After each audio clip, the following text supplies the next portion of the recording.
सूर्यकोटी समप्रभ निर्विघ्नं कुरु मे देव सर्वकार्यसु सर्वदा. भक्तिविजय ग्रंथामधील चालत असलेला हा आपला आजचा 37वा अध्याय सुरुवात झालेली आहे.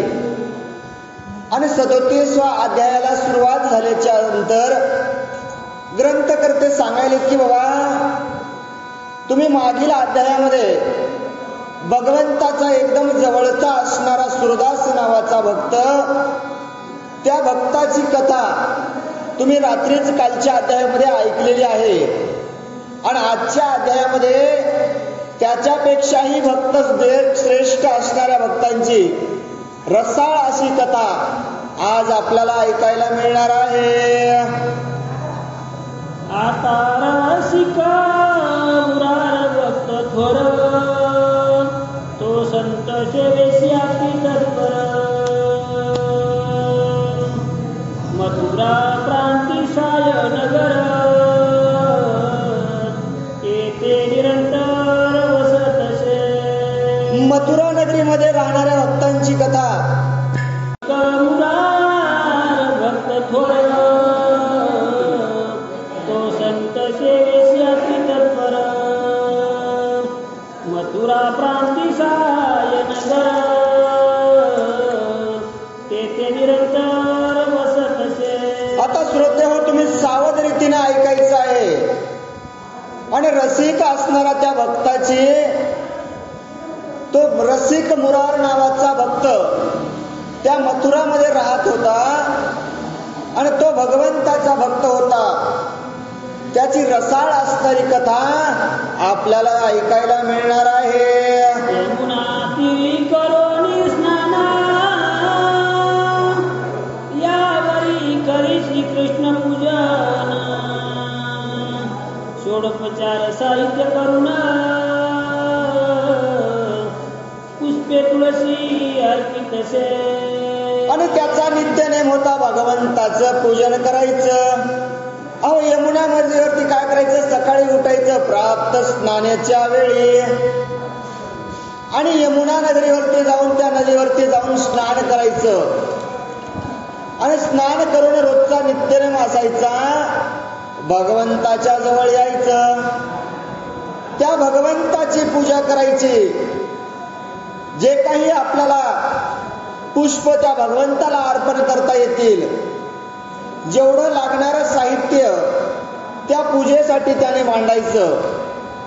सगळं साहित्य जमा करून त्या भगवंताची सेवा, त्या भगवंताची पूजा तो रसिक मुरारी रोज करत असायचा. संत पुरती विष्णू समान, मानित मनी. आणि रोज भगवंताची सेवा करत असताना संतांची सुद्धा सेवा करायचा. अहो, नाना प्रकारचे आपल्याला जे घडतील ना, असे पक्वान्न करायचे. संत मंडळींना रोज जेवू घालायचं. कोण म्हणायचे? अहो, साक्षात संत म्हणजे विष्णूचा अवतार आहेत, असंच मनामध्ये धरायचं. आणि रोज संतांची सुद्धा सेवा करायची. शिष्य संप्रदाय केले बहुतात, साहित्य करती नित्य नित्य. आपण एकांती बैसोनी निवांत, भजन करीता सत्प्रेम. आणि अनेक प्रकारच्या शिष्याने भगवंताची सेवा केली, संतांची सेवा केली. पण रसिक मुरारी सुद्धा आलेल्या संतांची सेवा करून, भगवंताची सेवा करून निवांत एके ठाई बसायचं. आणि एके ठाई बसून काय करायचं, तर त्या भगवंताचं नामस्मरण करायचं. कोणी एके दिवसी विष्णू वैष्णव आले मंदिरासी. मंगत्रनासन सकळासी, आणि नित्यनेम चालू होता, भगवंताचं नामस्मरण चालू होतं, भगवंताची सेवा करणं, संतांची सेवा करणं नित्य चालू होतं. बराचसा काळ लोटला गेला. आणि काही दिवसानं तीर्थयात्रा करणारे साधू संत मुरारजीच्या घरामध्ये आले आणि घरला आल्याच्या नंतर पाहिलं साधू संत येती घरा, तोच घरा दिवाळी दसरा. मग साधू संतांचं घरला दर्शन झालं ना, आलेल्या अतिथी देवो भव मानलं आणि आलेल्या साधू संतांना बसण्यासाठी आसन टाकलं. निश्चासी सांगितले अवसरे संत पूजन करावे सत्वरी, तीर्थ आम्ही आपल्या करे द्यावे धडतरी मजरानी. आणि मग रसिक मुरारी सांगू लागला आपल्या हाताखालच्या शिष्यांना, अरे साधू संत आपल्या घरला आलेले आहेत, काय करा, अहो वेळ लावू नका, विलंब करू नका, तात्काळ त्यांची पूजा करा, त्यांचे पदस्पर्शाचं काय करा, पावन असणार तीर्थ मला आणून द्यावं. शिष्यांना आज्ञा देऊ लागले. आज्ञा होताची त्या समयी संत पूजेशी चालला पायी आळस विकल्प धरुणा देही चरण लवलाही दूतसे. चरण लवलाही दूताशे. कोणाची आज्ञा होती? रसिक मुराराची आज्ञा होती. कोणाला? सेवकाला आज्ञा होती. अहो राजाने सांगावं, सेवकानं ऐकावं ना, आणि ऐकलं ना म्हणला, अहो भगवंताचीच आज्ञा मानून तो असणारा सेवक आलेल्या सगळ्या संतांचे पाय धुवू लागले आणि मनोभावे सेवा करू लागले.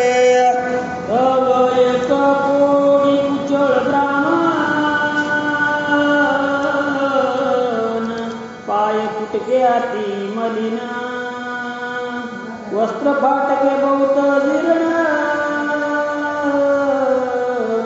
अमंगळवाने नेसला. आणि सगळ्या साधू संतांची सेवा करत असताना सगळ्यांचं तीर्थ त्या ठिकाणी पाय धुवू लागले. पण पाय धुवत असताना सगळं झालं हो, पण तो सेवक जेव्हा एका ब्राह्मणाच्या जवळ गेला तेव्हा पाहिलं त्यानं अमंगळ आहे म्हणला. अमंगळ, अंगावरती कपडे बरोबर नाहीत, दिसायला सुद्धा सुंदर नाही, आंघोळ केली की नाही हे पण कळत नाही. अरे जाऊ द्या म्हणलं, आपल्याला वरच्याहून काय करायचंय, आपल्याला तर पाय धुवायचेत ना.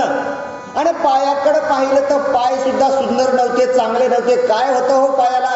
अहो कोड आलेले होते, काहीतरी फोड होते, काय तर पाय नासून गेल्यासारखे दिसू लागले. आणि म्हणून तो सेवक त्या ब्राह्मणाचे पाय धुत नाही. ओ दृष्टी देखता किळसले त्याचे तत्काळ मन याचे धुवून घेता चरण होईल व मन तत्काळ. म्हणला काय करावं, काय करावं म्हणला. अमंगळ असणारे पाय बरोबर नाहीत म्हणला, याचे मनामध्ये खिसळ आली. चांगले पाय असतील तर धुवा वाटतात, चांगले असेल तर माणसाला आवडत ना, वाईट माणसाला आवडत नाही. आणि म्हणला हे तीर्थ आपण चांगल्या चांगल्या साधू संतांचं घेतलेलं आहे आणि याचे असणारे पाय चांगले नाहीत, हे कसे धुवावं याचा विचार करू लागला. जे सज्ञान सुचिरभूत दिसते त्याच्या चरणानुतसे प्रीती, पूजा करून यथा पद्धती केली आरती संतासी. जे चांगले दिसले त्यांची काय केलं म्हणले, चरणाचं अमृत घेतलं. मग आज आपलंही तसंच झालंय ना, आपण वरवरच्या गुणाला भुललेलो आहोत. चांगला वागणारा महाराज चांगल्या मोठ्या गाडीमध्ये आला की महाराज आपल्याला चांगला वाटतो, पण ज्ञानाच्या गोष्टी सांगणारा आपल्याला महाराज आवडत नाही.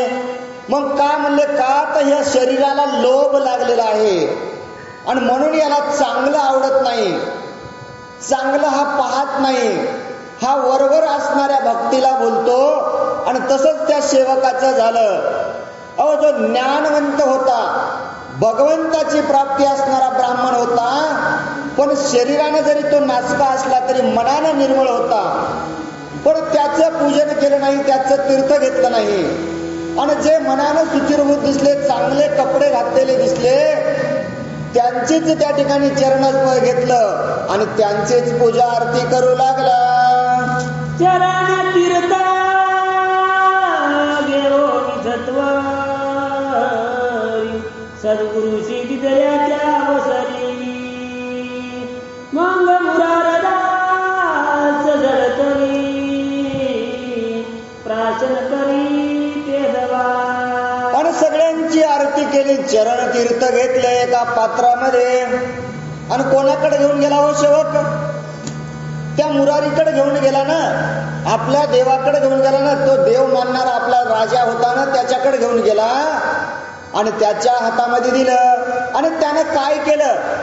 अहो ते सेवकानं आणून दिलेलं तीर्थ त्यांनी विचार सुद्धा केला नाही आणि काय केलं? तीर्थाचं सेवन केलं. तेव्हा सकळ संप्रदायी बोलावून त्याची सांगे जीवीची पुन्हा आजचे तीर्थ केले प्राशन परित्याग चवी नाही. आणि मग त्यानं सगळ्यांना सांगायला सुरुवात केली. कोण? राजा सांगू लागला, अरे बाबा म्हणला मी हमेशा भगवंताचं चरणाचं तीर्थ घेतो, साधू संतांच्या चरणाचं तीर्थ सेवन करतो आणि आज सुद्धा मी तेच केलं. नित्य नेमानं करणारा मी सेवा. पण तो साधू संतांना आज सांगू लागला, वारकऱ्यांना सांगू लागला, आज असं का बरं झालं असेल? मी तीर्थ सेवन तर केलं त्यांच्या चरणाचं, मग त्याच्यात काय मीठ कमी होतं का म्हणले जेवतानी? का चटणी जास्त झालती? अहो काय तसं लागलं नाही ना. जसं चवदार असणारं भगवंताच्या चरणाचं तीर्थ मला लागतं, तसं आज चवदार मला ते तीर्थ लागलं नाही. कोणी संशयाची ती धरून घेतले असेल तीर्थ जाण मधरा कळली अंतरातून ऐसे वचन बोलिला. अरे कोणी संशय घेतला असेल का? संशय का सेवकाने संशय घेतला असेल कोणावरती? आणि संशय घेऊन जर एखाद्याच्या चरणाचं तीर्थ घेतलं तर ते पवित्र नाही राहत म्हणले, अपवित्र तीर्थ असतं. आणि अपवित्र तीर्थ जर घेतलं तर त्याला अमृताची चव येणार नाही. म्हणून माझ्या शंका मनामध्ये येत आहे. आजी फिके लागले चरणामृत ऐसे वागया काय निमित्त विचार करून तुम्ही समर्थ सांगा त्वरित मज पाशी. अरे आज चरणाचं घेतलेलं अमृत मला काय लागलं? अहो फिकं लागलं ना, फिकं. त्याच्यामध्ये चव आली नाही. पंचामृत पेल्याच्या नंतर जी चव येते ना, ती चव नव्हती आजच्या तीर्थामध्ये. आणि असं का बरं झालं असेल? कोण शंका केली असेल? जमलेल्या सगळ्यांना विचारू लागले. ऐकली सद्गुरूची वाणी सकळाशी विचार पडिला मनी त्यात जो लागला होता संत पूजनी तो आपल्या मनी चमत्कारला. आणि मग त्या ठिकाणी सद्गुरूने विचारायला सुरुवात केलं. राजा विचारू लागला सेवकांना, अरे काय शंका मनात आली असेल तुमच्या? आलती का हो? का साधू संतांच्या मनामध्ये शंका आलती का? हा सगळा प्रश्नाचं निवारण करत असताना सगळे जमले. अरे म्हणले आपल्याला तर काही शंकाच आली नाही, पण ज्यानं संतांची पूजा केली, ज्यानं संतांच्या चरणाचं तीर्थ आणलं, तो मनामध्ये आता चमत्कार वाटू लागला आणि मनामध्ये विचार करू लागला. मग पुढे हो निया सत्वर उभा टाकला त्यांच्या समोर जोडून निया दोन्ही कर व्रतांतसाचार सांगत तसे. आणि मग मनामध्ये म्हणला आता संशय घेतलाय, मीच घेतलाय ना म्हणला. आणि झालेली चूक तर मान्य करावंच लागेल ना. म्हणून राजाच्या समोर आला आणि राजाला घडलेला वृत्तांत सांगू लागला. आणि काय सांगतात ऐका. म्हणे ऐका स्वामी यथार्थ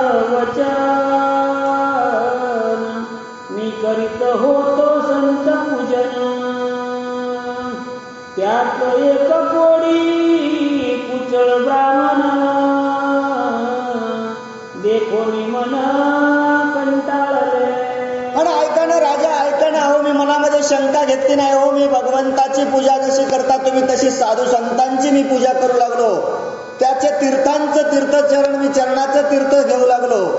पण घेत असताना मला एक अमंगळ असणारा कोडी असणारा साधू दिसला आणि म्हणून माझी त्याच्यावरती वासनाच गेली नाही की त्याच्या चरणाचं तीर्थ घ्यावं. सेवक बोलू लागला, मनासी किळस वाटली फार मग त्याचा करोनी अभेर सकळ पूजोनी वैष्णव वीर आलो सत्वर स्वामिया.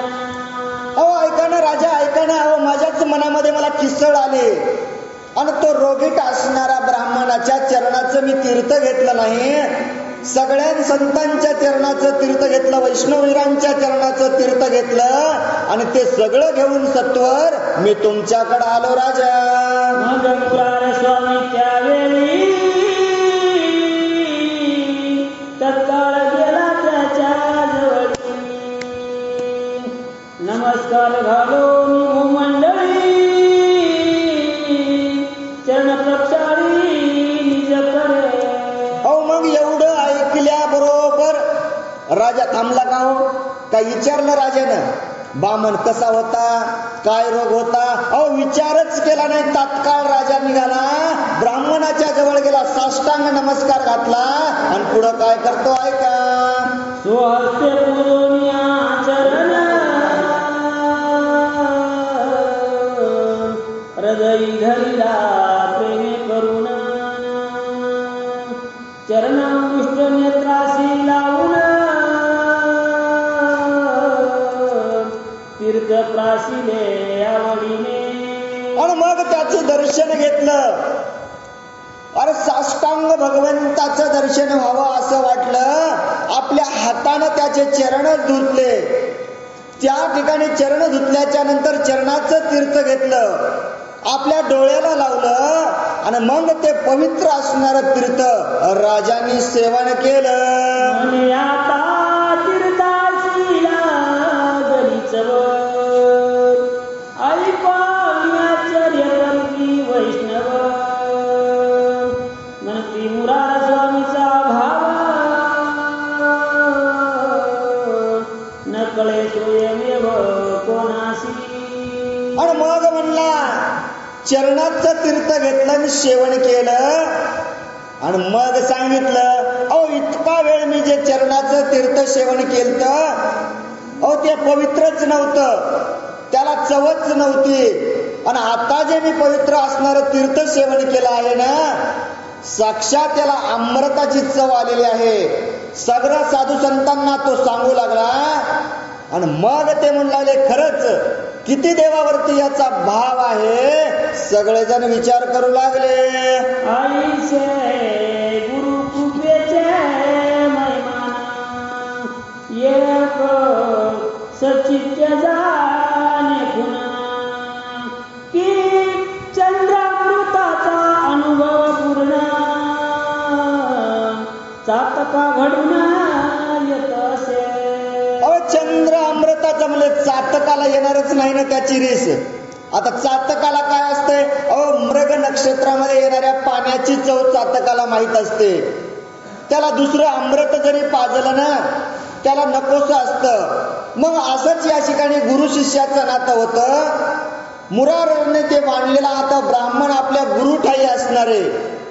अहो दुसरं कुठलंही अमृत पेलं तर त्याला अमृत चव लागत नव्हती. पण त्या संतांच्या चरणाचं तीर्थ, अमंगळ असणारा संत, अहो पाय सुद्धा त्याचे नासले होते, पायाला कोड होते, असा असणारा तो संत त्याच्या चरणाचं तीर्थ घेतल्याच्या नंतर अमृतापेक्षाही गोड लागू लागलं. का तर भगवंत सांगायले की ग्रंथकार सांगतात, अहो गुरु केलाय ना, गुरुचं ज्ञान पाहावं, गुरु वागतोय कसा पाहावा. का गुरु कपडे टाईट घालीना शरीर चांगलं नाही हे पाहू नका म्हणले, गुरुचं ज्ञान पाहावं आणि ज्ञान तीर्थ सेवन करावं.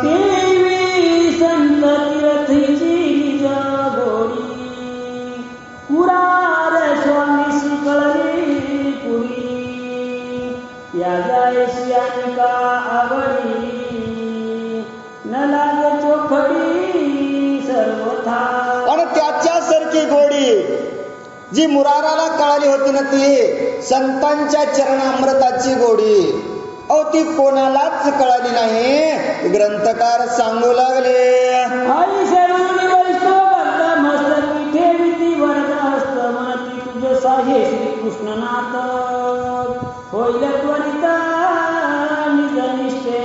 आणि त्या भक्तांनी सुद्धा त्या संतांनी पाहिलं, म्हणले खरंच भगवंताचा भक्त आहे.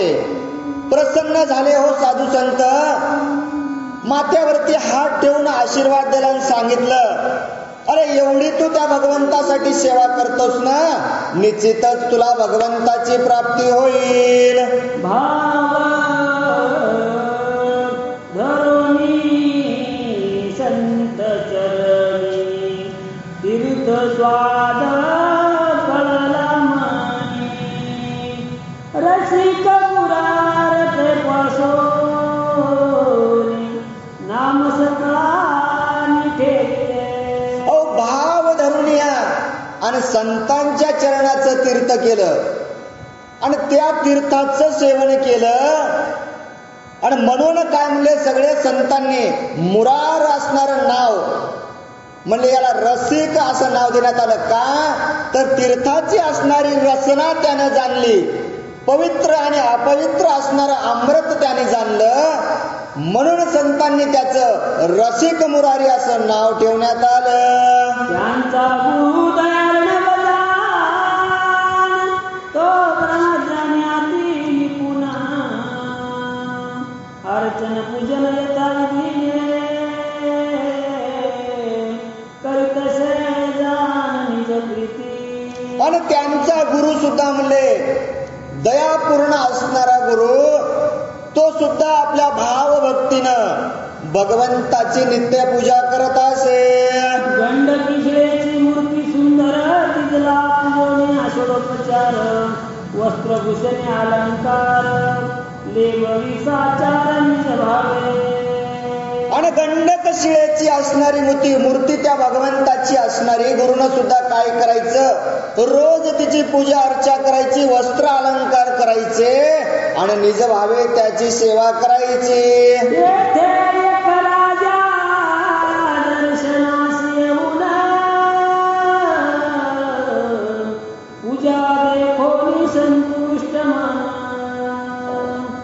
चार ग्राम तया लागून दिदलेले हुन ते दवा.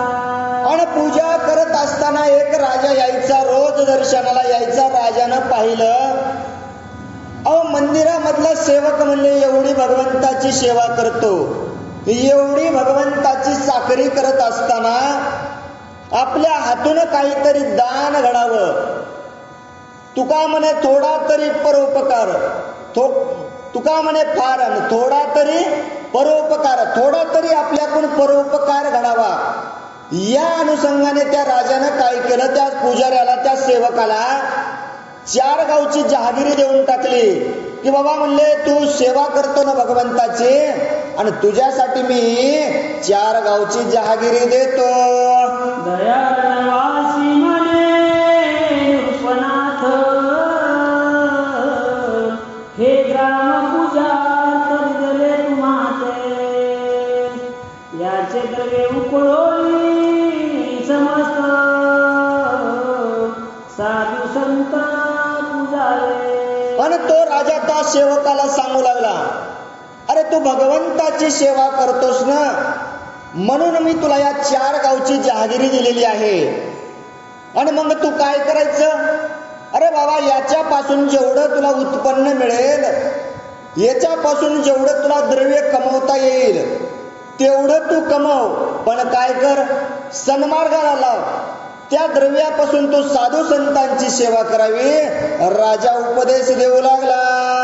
ऐसे बोलो सत्वरी राजा गेला आपल्या नगरी दयाळव निजांतरी आश्चर्य करी ते देवा. राजानं असं सांगितलं, 4 गावची जहागिरी दिली. अरे राजा तर आपल्या घरला निघून गेला ना, आणि तो भगवंताचा सेवक असणारा मनामध्ये आश्चर्य करू लागला, विचार करू लागला, का बरं मला राजाने हे दिलं असल, कशासाठी दिलं असल, काय माझ्यामध्ये पाहिलं असल, असा विचार करू लागला.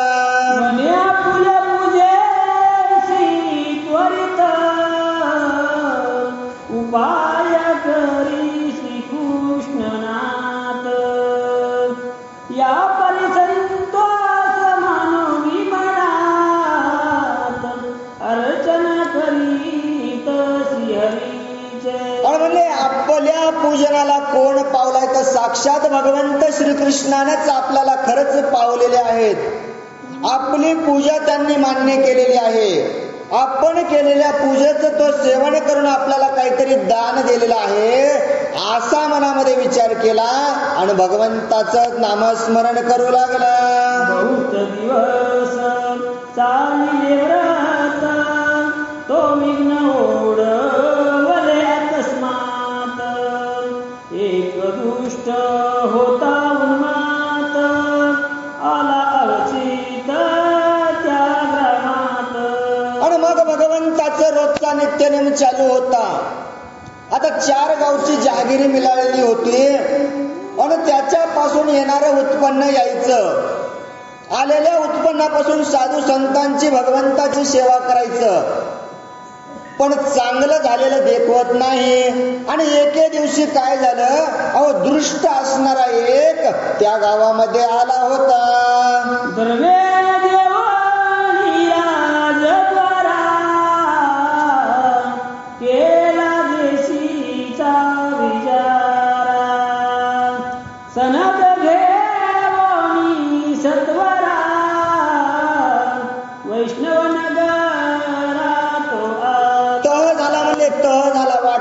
वाटणी कोणाकडे आला, अहो राजाकडे आला. आणि राजाला सांगितलं, अहो राजा आता आपल्याला तह करायचं आहे. या इकून फुकट गावापासून पूर्णेकडे तुमचं राज्य, इकून असणारं गणपूरकडे असणारं माझं राज्य, असा तह झाला दोघांचा. आणि जी गावं या वैष्णव भक्ताला दिलेली होती राजांनी 4 गावं, ती त्या दृष्टाकडे आली. तो अभक्त असणारा, अधर्मी असणारा त्याच्याकडे ती गावं आली. आणि मग काय करावं, मग राजाचे सेवक सोबत घेतले आणि त्यांना सोबत घेऊन तो त्या नगरामध्ये आला होता.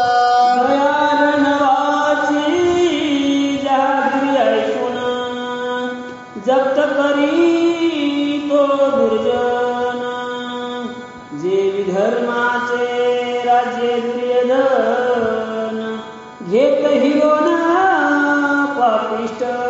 पापिष्ट असणारा होता ना दुर्योधन.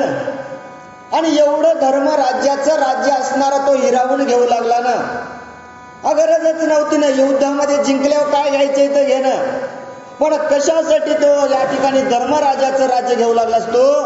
मग असंच झालं ना त्या सेवकाचं. अहो राजाने तर 4 गावची जहागिरी दिली, पण तो दृष्ट असणारा आला, राजाचे प्रधान सोबत घेऊन आला आणि 4 गावची असणारी त्या सेवकाकडली जहागिरी आता तो हिसकावून घेऊ लागला. उदंड सांगती धर्मनीती परी कोणाचे नायके तो कुमती माया लोभाने पडली भ्रांती अधोगतीशी जावया. अहो अधोगतीला जासाल म्हणले, अधोगतीला. उदंड सांगताना धर्माची नीती, असा धर्म आहे, या धर्मासाठी केलं पाहिजे, करावे धर्माचे रक्षण. सांगताना म्हणले रोज धर्मासाठी जगावं, धर्माचं रक्षण करावं. मग एवढं सांगता कोण ऐकत हो? अहो कोणीच ऐकत नाही ना म्हणले. अहो धर्माच्या विरोधात जाऊन अधर्मासारखे वागतात. लोकांना धर्म नको म्हणले. आज लोकांना मोह माया लागलेली आहे आणि या मायेमध्ये लोक बोललेले आहेत. ग्रंथकार सांगू लागले, तयारी ती तो दुर्जन नाईके कोणाचे वचन म्हणे वैरागी यासी ग्राम कोण व्यर्थ निहून दिदला. धर्माची व्याख्या गावातील काही ज्येष्ठ मंडळी सांगू लागले. अरे राजा तू आलास ना, 4 गावची जहागिरी याच्याकडे आहे ना. अरे हे धर्माच्या विरोध चाललंय. ही अनती वाली अनिती. अरे याच्यावरती असणारा दंडकशाही होत आहे राजा. हे धर्मामध्ये नाही असं. कोण लोक त्या ठिकाणी जमलेले सांगू लागले, पण तो आलेला ऐकायला तयार नाही. आणि काय सांगू लागला, अरे हा वैरागी आहे, वैरागी. अरे हा भगवंताची सेवा करणार आहे, हा भगवंताचा सेवक आहे. आणि याला 4 गावची जहागिरी एखादा राजा लिहून देईल का म्हणला. अरे माझ्या तर मनाला वाटत नाही म्हणला याला जहागिरी दिली असल. ऐकोनिया भक्ताची वाणी, दयाळव विचार करी मनी. रसिक मुराराशी त्या क्षणी, पत्र लिहुनी पाठविले. सगळे असणारे भाविक भक्त जमले होते. सगळे समजून सांगत होते राजाला, पण तो ऐकायलाच तयार नाही ना. मग त्या सेवकाने असणारा काय केला विचार, अरे बाबा म्हणला ज्यानं मला 4 गावची जहागिरी दिलेली आहे ना, मग त्याच्याकडेच आता पत्राद्वारे काय मागणी करतो आहे का. म्हणे जीविता सलासी जरी तेथो, तरी तैसेची टाकून यावे येथो. ऐसे लिहून सद्गुरुनाथ, वाट पाहत राहिले. वेगेने या वेगेनं किती वेगेनं सांगितलं, अहो राजा जर तुम्ही त्या ठिकाणी जेवत असताना हात धुण्यासाठी इथं या, ही वेळ नाही म्हणले, आमच्याकडे वेळ नाही, एवढ्या वेगेनं यावं असं पत्र राजाला लिहिलं. रसिक मुराराच्या अवसरीचे विचारायला होता आपल्या घरी, तो मनुष्यपत्र घेऊन सत्वरी आला झळकरी लवला. वेगेनं पत्र गेलं, राजापाशी गेलं. राजा जेवू लागला. जेवता जेवता राजाला पत्र आलं. राजानं पाहिलं, म्हणला भक्ताचं पत्र आलंय, सेवकाचं पत्र आलंय, आपल्याला जावं लागल. सेवक सोबत घेतले, राजा निघाला. सद्गुरुच्या मुरुंद पाहता दृष्टी, परमसंतोष पावला कोटी. जेवी सुकन्या झाडा हाती नेहटी, मेघवृष्टी झाली. की सासुरवासनीस मायरावून मायेने मुळ पाठविले जाना, तैशारती उल्हासोन वर्तमान पुसतसे. एखाद्या सासूरवासिनीला माहेरचं मूळ यावं, माहेरचं बंधू येईल न्यायाला. गौरी गणपतीच्या सणाला एखाद्या माहेराहून एखाद्या सासूरवासिनीचा भाऊ यावा आणि त्यानं सांगावं, ताई मी तुला न्यायला आलो आहे. किती लवकर आवरते, लवकर आवरून आपल्या माहेरासाठी निघते. अशाच प्रकारे तो राजा त्या आपल्या सेवकासाठी, जी सासूरवासी आपल्या आई वडिलांचं भेट होण्यासाठी निघते ना, तो राजा त्या सेवकाच्या भेट होण्यासाठी तेवढ्या वेगेने निघून आला होता. देवनी पाठविले माते, तेने पत्र काढून हाते टाकले त्वरित त्यापाशी. आणि मग तो सेवक असणारा राजाला म्हणू लागला, राजा जे काही तुम्ही मला 4 गावची जहागिरी दिली होती त्याच्यासाठी मी तुम्हाला बोलवलेलं आहे. राजानं पत्र काढलं, समोर ठेवलं. पुढं काय होतं ऐका.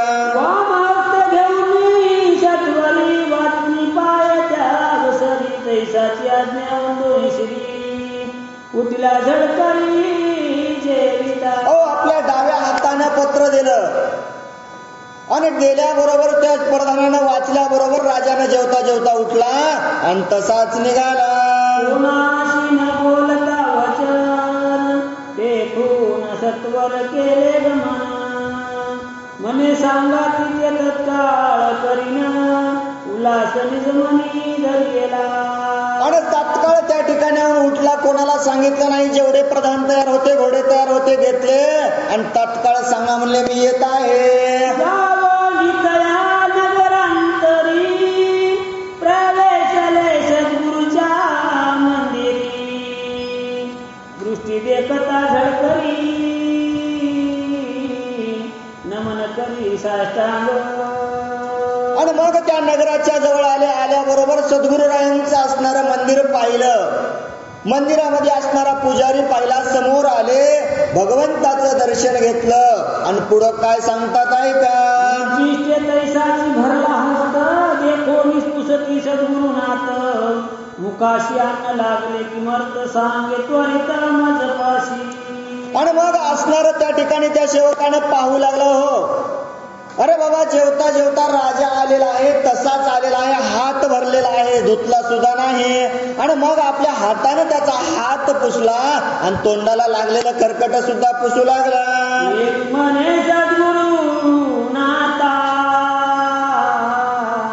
तुमची आज्ञा प्रमाण तत्वता, पत्र वाचोनिया पाहता,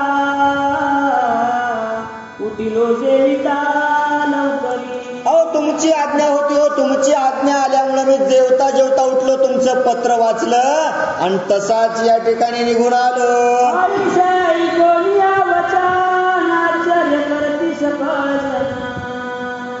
मने सद्गुरु भक्तीशी निज खून,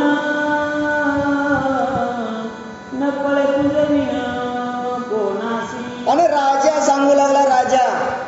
आणि जमलेले सगळेजण ऐकू लागले. आणि मग म्हणले, खरंच म्हणले, किती भगवंतावरती याची भक्ती आहे हो. भगवंताच्या दर्शनासाठी येण्यासाठी. अहो, म्हणलं नाही आता माझं पोट भरलं नाही, आपण तर म्हणतो पोती सुरू झाली, जेवून जाऊ तर जरासं. अहो, विचार केला नाही हो, तसाच मी या ठिकाणी उठून आलेलो आहे. हा वृत्तांत सांगल्याच्या नंतर सगळे जमलेले भाविक भक्त म्हणू लागले, खरंच देवावरती किती भाव आहे. मग मुराराशी सद्गुरुनाथ, सांगती सकळ व्रतांत, म्हणे देव पुदेशे ग्राम समस्त, दुर्जने निश्चित वर्जिले. आणि मग सगळा वृत्तांत मुराराला सांगू लागले. अरे बाबा, तुला 4 गावची जहागिरी दिलती ना, आणि मग त्या मिळालेल्या पैशापासून तो भगवंताच्या साधू संतांची वारकऱ्यांची सेवा करत होता. पण कुठंतरी दुरुपयोग झाला आणि तुझ्याच्यानं साधू संतांची सेवा करत असताना कुठंतरी एखाद्या दुर्जनाला तुझं अन्न खाण्यात गेलं. हा घडलेला वृत्तांत सांगू लागले. उदंड सांगितली धर्मनीती परितो नायकेची कुमती, तुआ जाऊन या सत्वर गती, उपदेश त्याच्या प्रती करावा. उदंड सांगितले म्हणजे धर्माची नीती सांगितली, कायदे कानून सांगितले, पण तरीही तो ऐकत नव्हता. मग तुम्ही त्याच्या जवळती जाऊन काय करा, आता उपदेश काय करायला सांगतात ऐका. सोनिया आपुल्या गावा, कार्य साधोनी शिकयावे, घेऊन श्रीकृष्णाचे नाव, गमन करावे आताची. आपलं गाव सोडा म्हणले, आपलं गाव सोडावं आणि त्या भगवंताचं दर्शन घ्यावं, त्या भगवंताचं नामस्मरण करावं, हातामध्ये असलेलं कार्य सोडावं आणि तात्काळ गमन करावं. सद्गुरु आज्ञा वंदोनी श्री, तेथून निघाला जळकरी, जाओ या नगरांतरी, ठाव विराडी घेतला. आणि काही हरकत नाही म्हणला, सद्गुरु रायांची जर आशीर्वाद असेल, मला जर आज्ञा असेल ना, जातो ना म्हणला मी, कशाला राहू या ठिकाणाहून. त्या ठिकाणाहून निघाले, गावाच्या बाहेर आले आणि एका नगरामध्ये ठाव मांडून आपलं बिराड घेऊन राहू लागले. विचारलं ठाव ठिकाणा कुठे घेतलं. ते भाविक होते सजन कयाशी सांगे वर्तमान, म्हणे तुमच्या गावाच्या अधिकाऱ्याने विनाम हिरून घेतले. आणि त्या भाविक भक्तांना विचारू लागला, अरे बाबा, तुमच्या गावचा असणारा अधिकारी आणि त्यानं असणारं माझं इमान हिरवून घेतलेलं आहे, माझ्या जवळचं धनद्रव्य असणारा जे करार होता ना, तो हिरावून घेतलेला आहे. सांगू लागले, माझा आज्ञा करो त्वरित, यास्तव पाठ दिले सद्गुरुनाथे, तरी आताच जाऊन त्वरित, साधू कार्यार्थ आपुला. मला त्या सद्गुरु रायांनी आज्ञा दिलेली आहे आणि हे कार्य मला करायचं आहे. का तर मला आपलं कार्य साधायचं आहे. त्या अधिकाऱ्यापासून जाऊन आपल्याला घडलेली हकीकत सांगायची आहे असा तो बोलू लागला. लोक म्हणती तो परम खरा वैष्णव द्रोही अगदी चांडाळ तरी आपण होऊन अवतारला ते तत्काळ न जावे.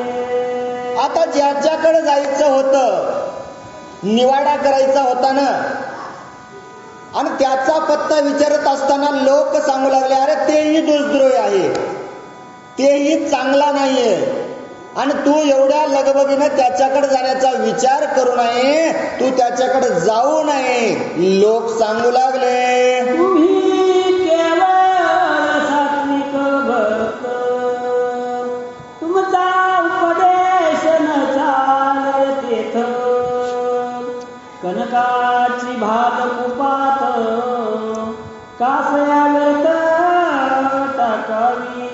अहो काहीच कामाचं नाही म्हणले. तुम्ही जर त्या ठिकाणी गेले तुम्ही केवळ वैष्णव भक्त आहात तुम्ही भगवंताची सेवा करणारे आहात तुम्ही धर्माच्या संगतीने चालणारे आहात आणि तो असणारा अहो अधर्मी आहे तो द्रोही आहे आणि त्याच्या जवळ जर गेले तर तुमचं काहीच चालणार नाही तिथं जाऊन तुमचा काही फायदा होणार नाही लोक सांगू लागले. तरी आता निजांगे त्वरित आपण कदापि न जावे तेथ आम्ही हळूची युक्ती पंत साधू कार्यार्थ आपुला.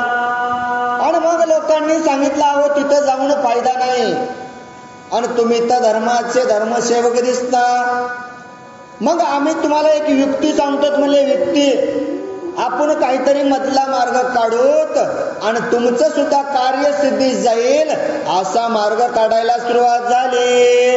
ऐसे बोलता ग्रस्त थोर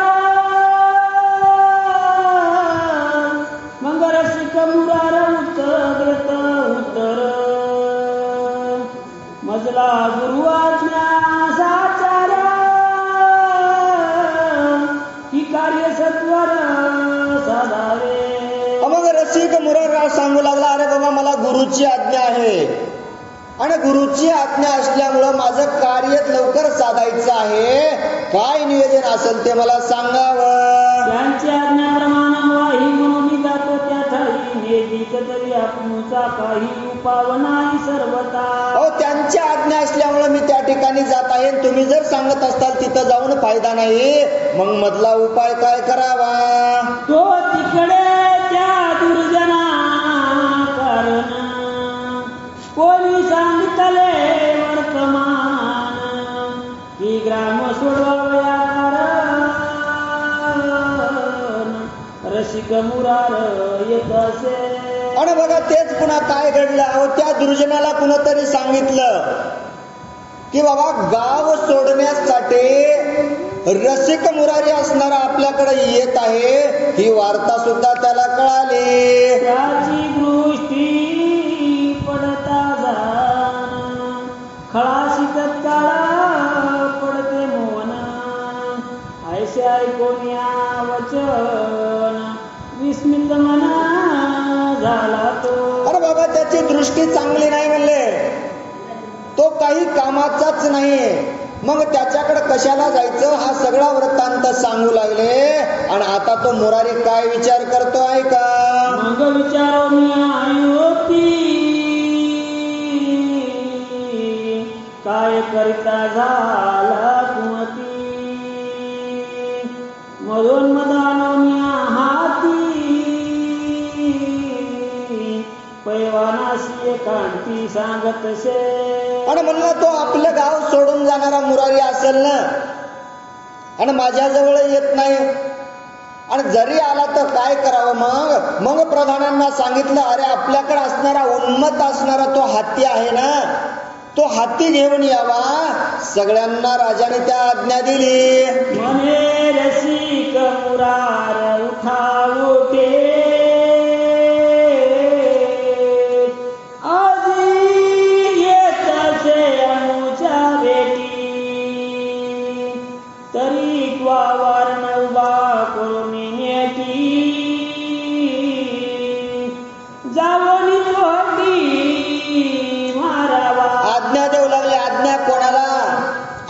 उन्मत असणाऱ्या त्या हत्तीला सांगू लागले, आज तरे ते म्हणला तो रसिक असणारा मुरारी आज आमच्या भेटीला उठाउठी गडबडीनं लगबगीनं येत आहे आणि तो आपल्या महाद्वारामध्ये आल्यानंतर तू त्याला आपल्या पायाखाली घेऊन त्याला मारून टाकावं अशी आज्ञा त्या हत्तीला देऊ लागले.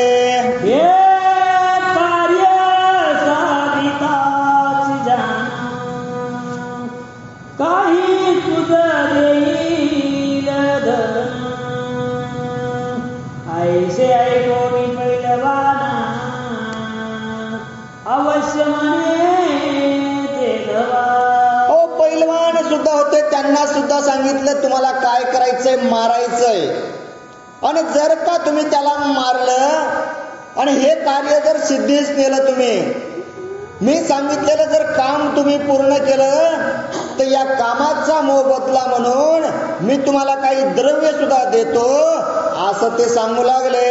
वाराणसी मध्ये पाजोनी बहुत उभा केला राजविदित तवर शिकपुरार कीर्तन करीत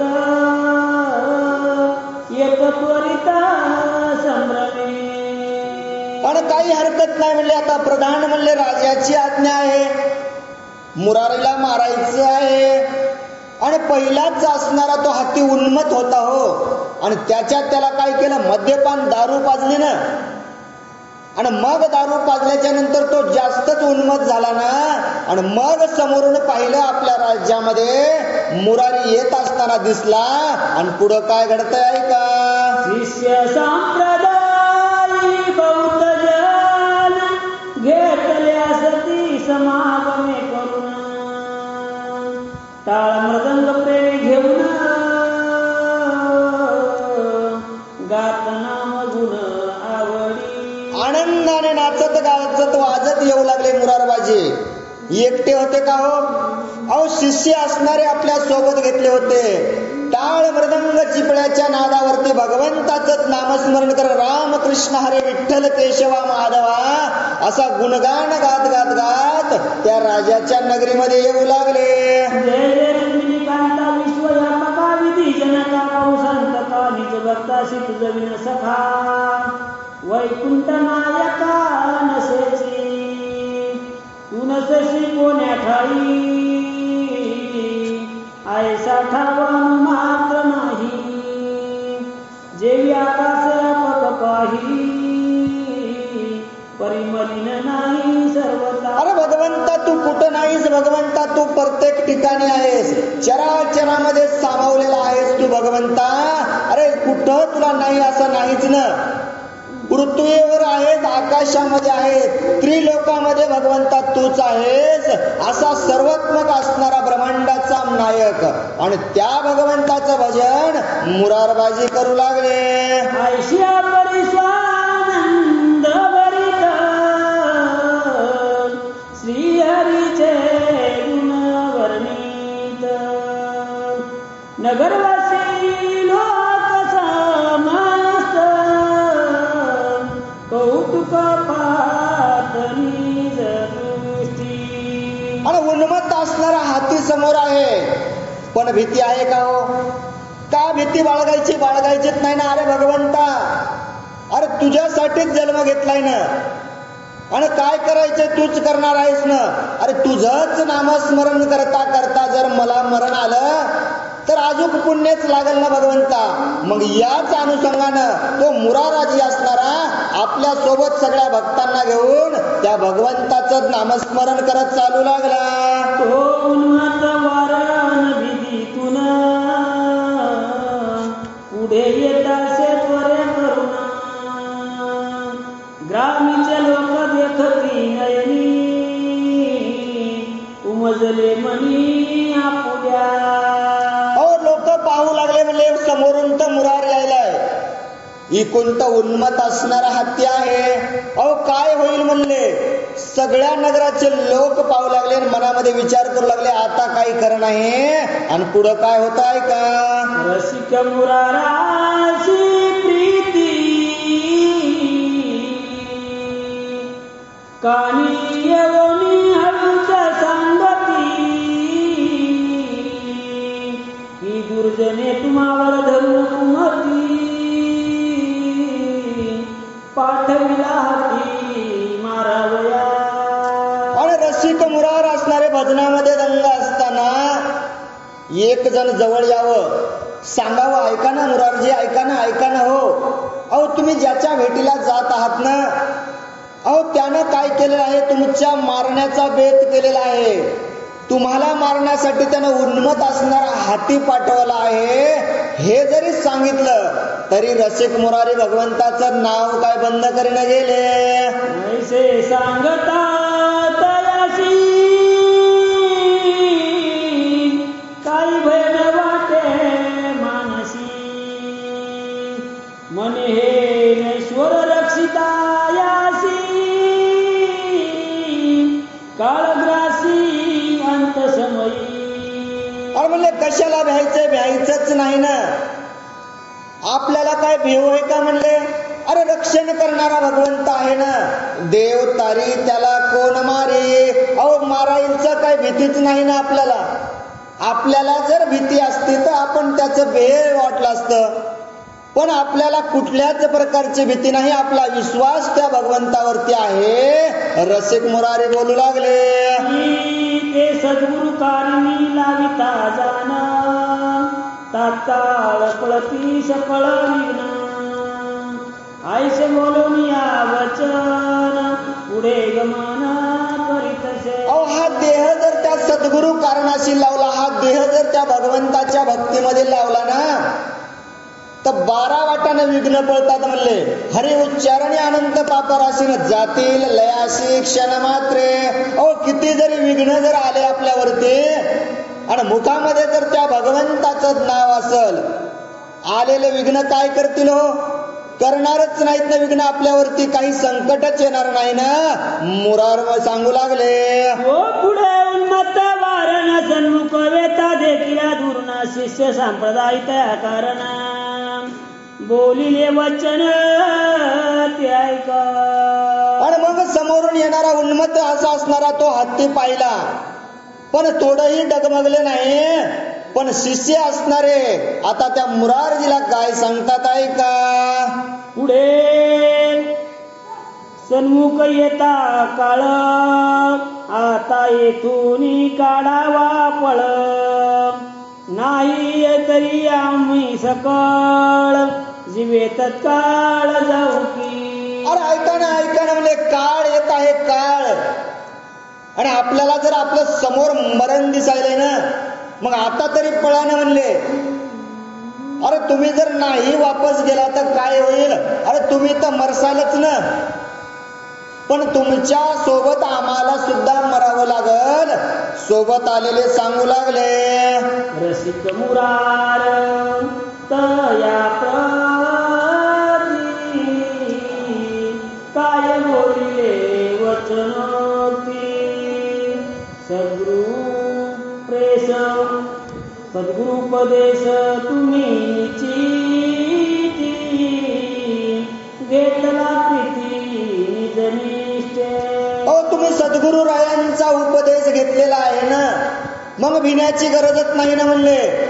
आणि त्या भगवंताचं नामस्मरण करा, आपल्याला कुठल्याच प्रकारची भीती नाही. आता निज देहाचा लोभ धरणी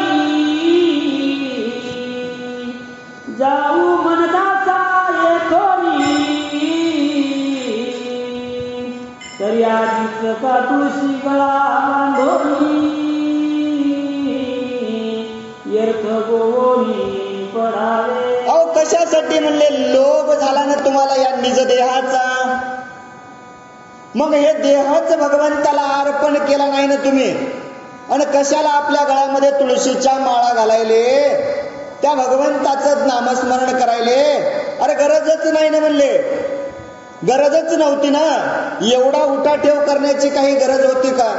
मग गरज नसताना एवढा उठाठेव केला, आणि भगवंताला जर पूर्ण प्रकारे जर तुम्ही त्या शरणागत झाला असताल तर मग त्याच्यावरतीच भार ठेवा ना. घालोनिया भार राहिलो निश्चिंती. आणि मग त्याच्यावरती भार घातल्याच्या नंतर तो आपलं कल्याण केल्याशिवाय राहणार नाही ना. मग तुम्ही त्याच्यावरती भारच घातला नाही ना, तुम्ही या शरीरावरती प्रेम केलं आणि भगवंताला दूरच ठेवलं ना.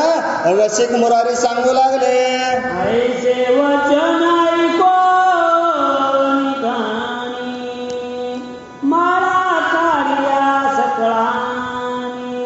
सद्गुरु म्हणती त्या क्षणी तुम्हापासून सुटलो. आणि मग सद्गुरूंचं हे सगळं ऐकलं हो. आणि म्हणले बाबा तू माळा घातल्यास म्हणजे आम्हाला काय मारतो काय. आणि माळेची किती ताकद होती हो. नका जाऊ तया गावा नाम, नका जाऊ तया गावा नामधारकाच्या शिवा. अहो ज्याच्या गळ्यामध्ये माळ आहे ना, भगवंताचं नाव मुखामध्ये आहे ना, त्या काळाची सुद्धा मजाल नाही तुमच्या जवळ येण्याची. एवढी ताकद असणारी त्या माळीमध्ये आहे. आणि ती पवित्र असणारी माळ त्यांनी काढून टाकली. आणि मग त्या ठिकाणी मुरारजी सद्गुरू म्हणतात की बाबा आता मी सुटलो. का? अहो वेगळेच होते ना हे, माझे नसताना सुद्धा मी याचं पालन करत होतो ना. आता मी यांच्यापासून खरंच सुटलो. ऐसे वचन बोलून देखो तत्काळ पळाले सकळीत.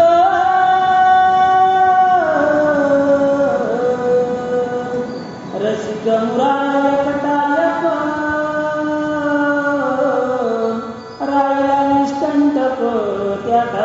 अहो एकटाच राहिला ना रसिक मुरारी. कोण होतो सोबत? कोणीच नाही ना. भगवंताचं नामस्मरण करत असताना खायला भेटत होतं, सगळे आले. आणि जेव्हा मरणाची वेळ आली, अंतकाळी जाशील प्राण्या एकटा म्हणून कोणीच नाही ना अंतकाळी. आणि मग हीच वेळ मुरारावरती आली ना, हीच आपल्यावरती येणार आहे ना. आपण त्या भगवंताचं नाव घेत नाहीत. आजही आपण या संसारामध्ये गुंतलेला आहोत. अहो एक दिवस जायचं आहे. आणि ज्या दिवशी जन्म झालेला आहे त्या दिवशी मृत्यू ठरलेला आहे, हे सगळ्यांना माहीत आहे. तरी पण आपल्याला विसर पडलेला आहे. विसर पडून आपलं सगळं माझं माझं म्हणत आहोत. अरे बा आपल्या मागं लागलेले हे लोभी आहेत, लोभी. जोपर्यंत तुझ्याकडे पैसा आहे ना, अरे तोपर्यंत तुझ्या मागे येतील ना. जोपर्यंत रसिक मुराऱ्यांचं भजन चालू होतं आणि त्यांना तो सेवा करत होता, तोपर्यंत त्याच्या सोबत आले ना. आपलंही हेच होणार आहे. आणि जेव्हा त्याच्यावरती संकट आलं, संकट काळी कोणी उरलं नाही. सोबत असणारे सगळे पळून गेले आणि एकटाच रसिक मुरारी चालू लागला. नगरवासी लोक समजतात अवघे दुरोनी कौतुक पाहत. म्हणती ग्रामीचा अधिकारी उन्मात मारितो व्यर्थ या लागी. आणि नगरामध्ये जमलेले लोक पाहू लागले. अरे म्हणले आपल्या गावचा असणारा अधिकारी अधर्मी आहे, अधर्मी आहे, दृष्ट आहे. आणि हा एकटा असणारा रसिक मुरारी येत आहे. निश्चितच याचा घात केल्याशिवाय राहणार नाही, याला मारल्याशिवाय राहणार नाही. लोक मनामध्ये विचार करू लागले. रसिक मुरार प्रेमी करून करीत असे श्रीहरीचे भजन. शिष्य संप्रदाय टाकून पाकी दुरून त्यजवा. आणि रसिक मुरारीला मनामध्ये इच्छाच नव्हती ना. सगळं देहभान भगवंतावरती टाकलेलं होतं. भगवंताचं नामस्मरण करत चालू लागला. आणि सोबत असणाऱ्यांनी माळा काढून टाकल्या. लांब उभं जाऊन पाहू लागले काय होईल याचं. म्हणले का तर लोक नाश झालेला लांबून पाहतात. आणि तीच अवस्था रसिक मुरारींची झाली. सोबत असणारेच याच्या समोर रसिक मुरारी आता मारला जाणार आहे. आणि हा वृत्तांत लांब जाऊन आपल्या सोबतचेच पाहू लागले. पैलवान उन्माद कुमती तेने लोटोनी पेलीला हाती. तरी याचा भाव सर्वाभूती असे श्रीपती व्यापक. अहो पैलवानांनी झोपलेला हत्तीला उठवलं. अहो ताकदवान पैलवान होते, हत्तीला सुद्धा ढकलून पुढे लावलं. आता उन्मत असणारा हत्ती काय दमन आला असेल का हो. अहो हत्ती तर ढकलून लावला मुरारीकड. पण मुरारीने त्या हत्तीकडे सुद्धा पाहिलं नाही. डोळे मिटून त्या भगवंतावरती भार घालून त्या भगवंताचं नामस्मरण करू लागला. जैसी ज्याची स्थिती पाय त्याशी कदापि नव्हेची अपाय. वर्ण येऊन लवलाय धरी पाय तयाचे. जसं भगवंतावरती भाव आहे तसाच भगवंत तुम्हाला देतो ना. तुमची जशी भगवंतावरती भक्ती आहे ना तेवढंच भगवंत तुमच्यासाठी येतो ना. मग मुरारबाजीची काय भक्ती कमी होती का हो? अहो त्याच्या भक्तीच्या नामस्मरणामध्ये एवढी ताकद होते. उन्मत असणारा हाती धावत आला पण समोर येऊन वंदन करू लागला. तामस गुणी उन्मत वारण त्याने केले साष्टांग नमन. आईचे कौतुक व्यफोन आश्चर्य मनी करताती. तामस असणारा तामस गुण होता हत्तीकड. आपल्याकडे तामस गुण नाही ना. मग तामस गुण असणारा उन्मत असणारा हत्ती आणि एवढा उन्मत हत्ती त्या रसिक मुरारीला वंदन करत आहे. त्याच्या पुढे नतमस्तक होत आहे. हे सगळे नगरीतील लोक पाहू लागले आणि मनामध्ये आश्चर्य वाटू लागलं. म्हणती गजाती उन्मत जीव मारिता संख्यात. की मुरार स्वामीशी दंडवत घालितो अद्भुत नवल हे. उन्मत असणारा हत्ती आहे म्हणले आपल्या राजानं पाळलेला, आपल्या अधिकाऱ्यानं पाळलेला. आणि याने आतापर्यंत एक नाही अनेक जणांना मारलेला आहे म्हणले. आणि हा राजाचं कार्य करणारा. राजावरती संकट आलं की यानं तो हत्ती सोडायचा, आलेल्या शत्रूला हत्तीनं मारायचं. एवढा उन्मत असणारा हत्ती नगरातल्या लोकांनी पाहिला होता. पण आज हे नवल का घडत आहे म्हणले, आज हे का अद्भुत होत आहे. आज हा हत्ती हा मुरारीच्या पुढं आज दंडवत का घालत आहे, नतमस्तक का होत आहे याचंच आश्चर्य करू लागले. सकळ शिष्यानी टाकल्या माळा तुझ्याई निज करे केल्या गोळा. एका ठाई करून सकळा घातल्या गळा वारणाच्या. आणि कोण माळा काढवत्या हो. जेवढे सोबत आलते सगळ्यांनी माळा काढून दिलत्या ना. अरे मरायचे तुला, तूच जाय ना एकटा, आम्हाला तुझ्या संग यायचं नाही. एवढ्या माळा काढून टाकलेल्या सगळ्या एकत्र जमा केल्या. आणि कोणाला? अहो तो शरणांगत आलताना हत्ती त्याच्या गळ्यामध्ये घातल्या. राम कृष्ण नारायण उपदेश दिला त्याच कारण. मने टाकून उन्मतपण संत सेवन करावे. संतांची सेवा करावी. उपदेश केला हत्तीला. अहो माणसाला उपदेश केला, माणसं सुधारतील याच्यात खरं नाही ना. कित्येक वर्ष झालं, 54 वर्ष झालं सप्ताह चालू आहे. दरवर्षी सप्त्यामध्ये उपदेश केला जातो की बाबा जगा हो, सुधरा हो, या कलियुगामध्ये खूप अवघड आहे. सुधारले का हो लोक? नाही सुधारले. पण मुरारबाजीनं त्याला काय केलं मुरारीनं?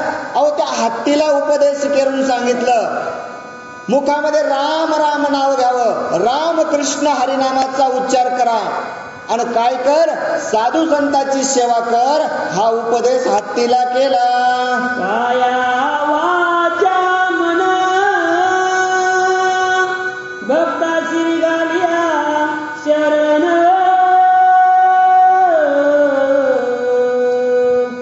मग गेली आई प्राण गुरु आज्ञा उल्लंघावी. गुरुची आज्ञा सोडूच नाही म्हणले. काया वाचा मन. काया म्हणजे शरीरानं त्या गुरुला सद्गुरूला शरण जावं, मनानं सद्गुरूला शरण जावं आणि मुखामध्ये सुद्धा त्या भगवंताचंच नाम असावं. आणि एवढं करून सुद्धा तुम्ही त्या भगवंताला शरण गेल्याच्या नंतर मरण जरी आलं तर आपलं काहीच राहिलं नाही ना. शरीरच भगवंताला अर्पण केलेलं आहे ना. मग त्या सद्गुरूंचा असणारा प्रसाद तुम्ही जर मरण आला तर मागे येत असताल ना. तर मग गुरुची आज्ञा काय पाळली हो तुम्ही? म्हणून उपदेश केला की काया वाचा मनानं तू त्या भगवंताला शरण जावं. ऐसे सांगतात या प्रती वाणी सात्विकी धरली व्रती विजादारासी सत्वर्गती सेवक सांगती कौतुक. आणि मग एवढा उपदेश त्या हत्तीला केला, त्याच्या सुद्धा लक्षात आलं की भगवंताची सेवा केल्याशिवाय पर्याय नाही. आणि हा सगळा घडलेला वृत्तांत सेवक पाहू लागले आणि सगळा वृत्तांत जाऊन त्या राजाला सांगितला, त्या अधिकाऱ्याला सांगितला. आणि तो पुढं काय करतो ऐका. वनती पाठ मारावयाशी त्याने दंडवत घातले तयाशी व्रतांत मानसी आश्चर्य तयाशी वाटले. अहो सेवक येऊन सांगू लागले, ऐका ना राजा, ऐका ना, ऐका ना, ऐका ना. उन्मत असणारा हत्ती आणि ज्याला मारायसाठी पाठवला होता ना, अहो त्या हत्तीनं त्यालाच जाऊन साष्टांग नमस्कार घातला. राजा काय अद्भुत घडलं राजा, आम्हाला सुद्धा कळत नाही. असा वृत्तांत राजाला सांगितला. आणि राजा सुद्धा मनामध्ये आश्चर्यचकित होऊन विचार करू लागला. अनुताप धरोनिया चालत आला प्रयाठाया मने अद्भुत महिमा नेरोनिया छळन वाया म्या गेले. अहो अनुताप मनामध्ये झाला, अनुताप घेतला. अरे बाबा, असला एवढा चांगला असणारा भक्ताचं छळन मी का बरं केला असल. अहो राजा असणारा, अधिकारी असणारा कुठलाच विचार केला नाही. पटकून सिंहासनावरती उठला, पायानं त्यानं कुणापाशी मुरारी जवळ आला आणि काय बोलतो ऐका.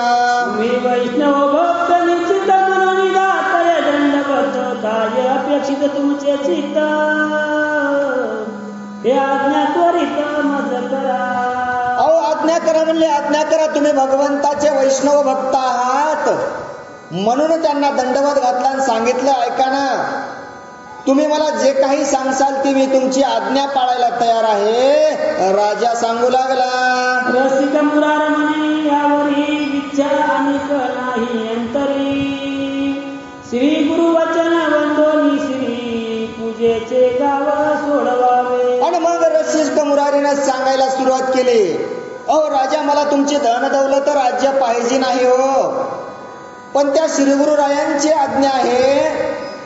आणि जे 4 गाव मला त्यांनी ज्या ठिकाणी जहागिरी दिली होती ना, ते माझे मला गाव परत द्यावे. मुरारी सांगू लागला.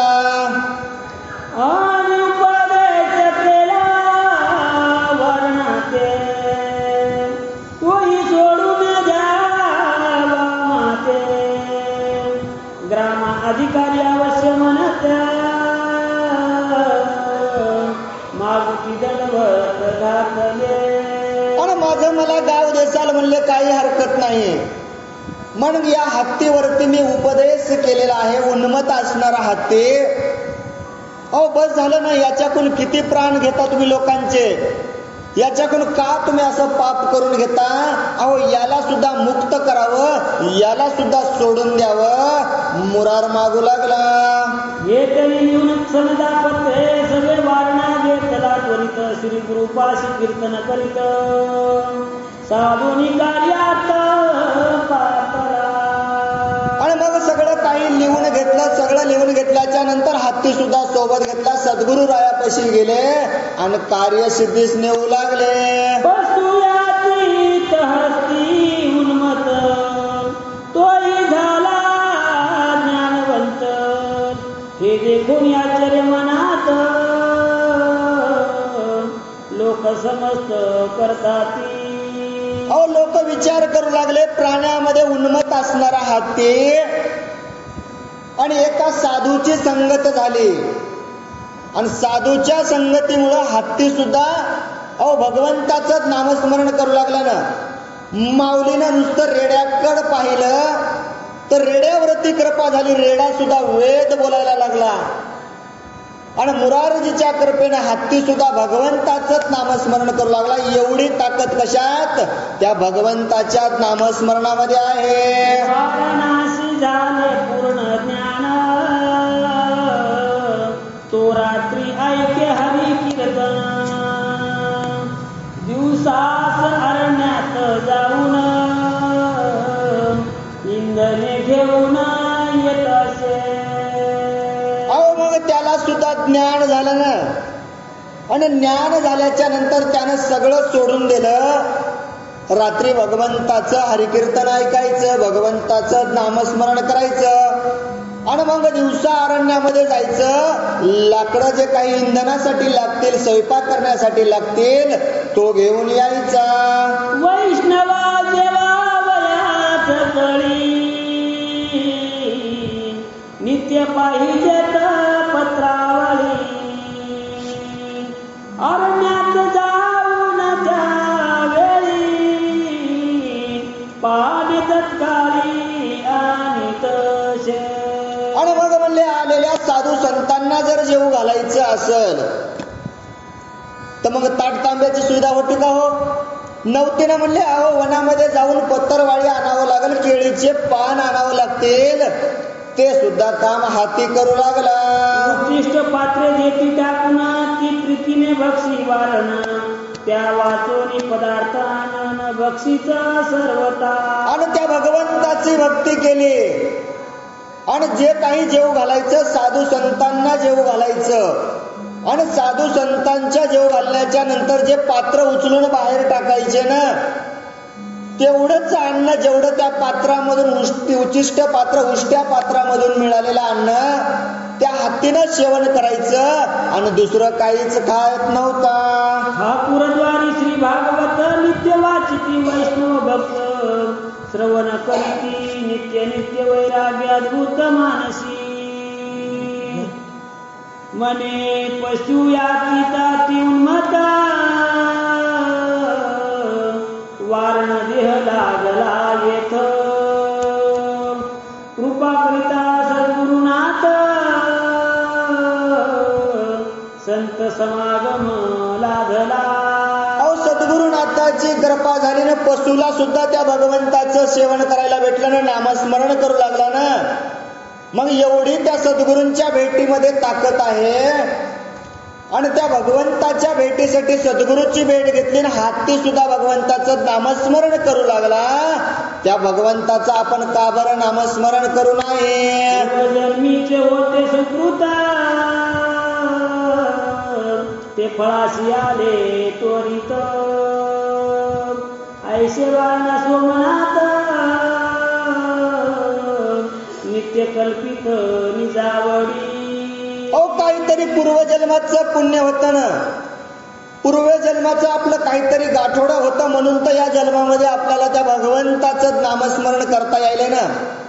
जन्मोजन्मी आम्ही बहुपुण्य केले, तेव्हा या विठ्ठले कृपा केली. काहीतरी पूर्वीचं पुण्य असल्यामुळे मला भगवंताची सेवा घडायली, असाच विचार हत्ती विचार करू लागला.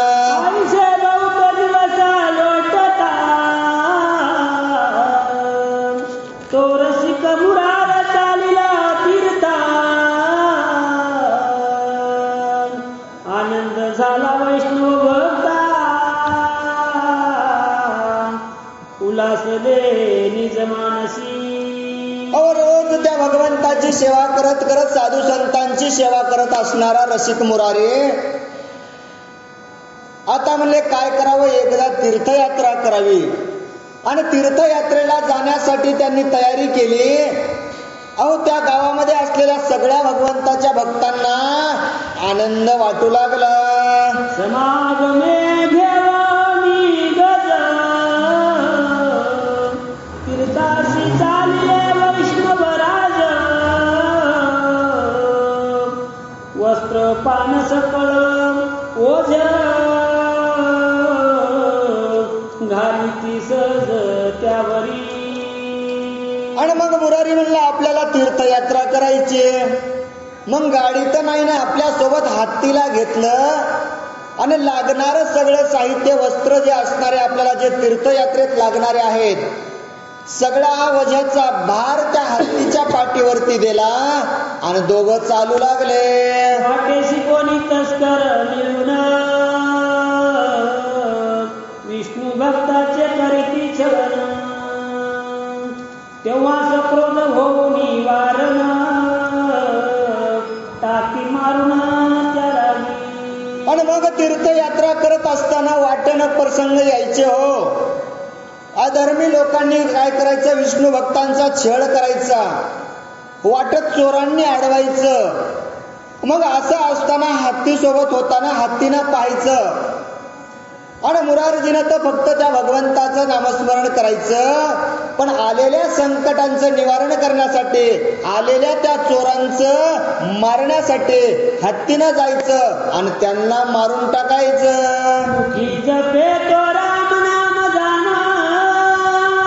कंठी असे तुळशी भूषण या रहित जवळी कोण येऊन येतीचा सर्वता. अहो येऊ द्यायचंच नाही त्यानं, कोणाचा जवळ येऊ द्यायचं नाही. ज्याच्या मुखामध्ये भगवंताचं नामस्मरण आहे ना, गळ्यामध्ये पवित्र अशी असणारी तुळशीची माळ आहे ना, मग अशा भक्तावरती संकट आलं ना तर हत्तीनं आलेल्या संकटाचं निवारण करायचं. अनुताप धरो निश्चितात दृष्टी तीर्थे देखिले बहुत. मग कुरुक्षेत्रीया वया त्वरित धरला हेत बहुतानी. आणि मग असा मनामध्ये विचार केला, मग भक्तांची सेवा करेल. हत्तीनं सुद्धा विचार करून चालू लागला. नाना प्रकारचे तीर्थयात्रा झाली, नाना प्रकारच्या देवदेवतांचं दर्शन झालं. मग म्हणले आता आपल्याला काय करायचंय, कुरुक्षेत्रावरती जाण्याचा दोघंही विचार करू लागले. अंतकर्मिता सत्वरगती वाटेशी लागली अरुणावती.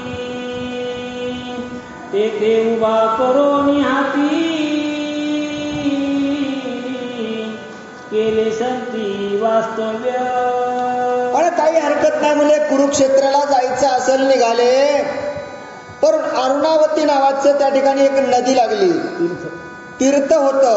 त्या गंगेच्या पवित्र तीर्थावरती दोघं आले आणि मुरारजी म्हणले आपल्याला आता पुढे जायचं, बघूत नंतर. त्याच ठिकाणी दोघं राहू लागले.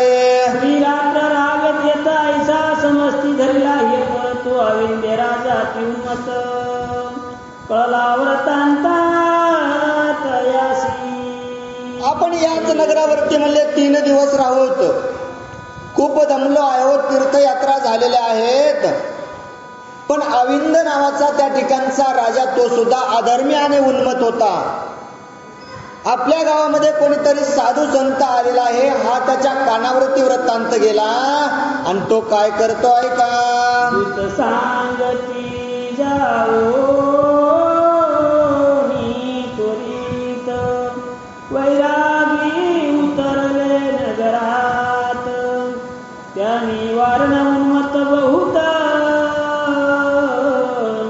आम्हा सांगते आहे सांगते घेतला. आणि मग त्या राजाचे सेवक येऊन सांगू लागले, दूत येऊन सांगू लागले, राजा अरे ते वैरागी ते वारकरी आपल्या नगरामध्ये आलेले आहेत, आलेत तर आलेत. आणि उन्मत असणारा सोबत हत्ती सुद्धा त्यांनी आणलेला आहे. राजाला सांगू लागले, त्यांचे उत्तम ठाणमान आपल्या राज्याशी होईल भूषण. तरी आपण बलात्कारे जाऊन घ्यावा मागून त्यापासून. आणि त्यांचं उत्तम असणारं ठाण आहे आणि उन्मत असणारा मोठा असणारा हत्ती आहे. आणि ते जर आपल्या राज्यामध्ये आला तर आपला फायदाच होईल ना. मग तुम्ही जावं आणि त्याच्याकडे त्या हत्तीची मागणी करावी असा विचार करून सांगू लागले. ऐसे दूतानी सांगता अभिलाष पडला नृपनाता. मने राजभूषण कासयावता त्या ताता पायी नाहीये. आता सेवक जर सांगायलेत ना हत्तीची मागणी करा, आपल्या राज्यामध्ये आला तर चांगलं होईल, मग त्याला राजभूषण द्यायला काय हरकत आहे म्हणले. आपल्या राज्यामध्ये हत्ती मागून घ्यायला काही हरकत नाही ना. राजाला सुद्धा मनात वाटू लागलं. दूताची आज्ञा केली त्वरिते, गज हिरोनी आणावा येथे. वैरागी जरी न देती तुम्हाले, तरी शिक्षा त्याते करावी. आणि राजाने सेवकांना आज्ञा केली, अरे तुम्ही जा आणि तो असणारा हत्ती त्या ठिकाणाहून हिरावून घ्या आणि आपल्या नगरामध्ये घेऊन या. आणि जर तो असणारा वैरागी असेल, तो जर देत नसेल ना, अरे तो प्रेमानं जर त्यानं हत्ती नाही दिला तर त्याला शिक्षा करा, पण हत्ती घेऊन यावा. ऐकोनी दुर्बुद्धीचे वचन, पायीक धावले त्वरे करुणा. वैष्णव मेली तो वारणा, स्वस्त गमना बैसलाशे. आणि दुर्बुद्धी होती ना. राजाने दुरीत विचार करून सांगितलं ना, सेवकांना सांगितलं हत्ती घेऊन या. अहो थांबले नाहीत ना. राजा बोले दल आले म्हणले. आता राजाचा अधिकार आहे ना, राजानं सांगितलंय ना. निघाले हो. कुठे गेले? ज्या ठिकाणी मुरारबाजी वैष्णव जण ज्या ठिकाणी होते ना, त्या ठिकाणी जाऊन गेले. पाहिलं उन्मत असणारा हत्ती सुद्धा वैष्णवांच्या मेळ्यामध्ये शांत बसला होता. संतासी सेवक बोलती, उर्पवरे पाठविले आम्हाप्रती, की तुमच्या जवळ आहे जे हत्ती, त्यावरी प्रीती बैसली. आणि सेवक मुरारपाशी पोहोचले आणि सांगू लागले, ऐका ना, अहो आम्हाला राजानं पाठवलेला आहे. आणि राजाने यासाठी पाठवलंय की तुमच्या जवळ जो हत्ती आहे ना, तो हत्ती आमच्या राजाला आवडलेला आहे. सेवक सांगू लागले, हा आम्हासी दिला पाहिजे सत्वर, ना तरी नेऊ बलात्कारे.